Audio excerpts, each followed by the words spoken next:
Foreman Christian college کے principal doctor locus نے علامہ اقبال سے پوچھا، آپ کے نزدیک آپ کے نبی صلی اللہ علیہ وسلم پر قرآن کا مفہوم نازل ہوتا تھا جسے وہ اپنے الفاظ میں بیان کرتے تھے یا الفاظ بھی نازل ہوتے تھے؟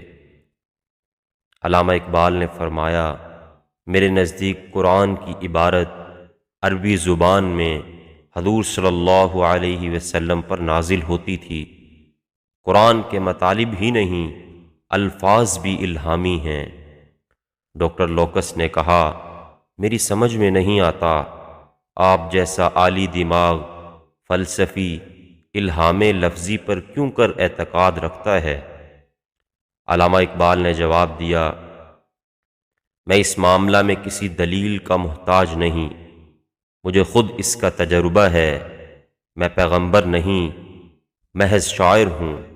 شعر کہنے کی کیفیت طاری ہوتی ہے تو بنے بنائے اور ڈھلے ڈھلائے شعر اترنے لگتے ہیں اور میں انہیں بعینہ ہی نقل کر لیتا ہوں۔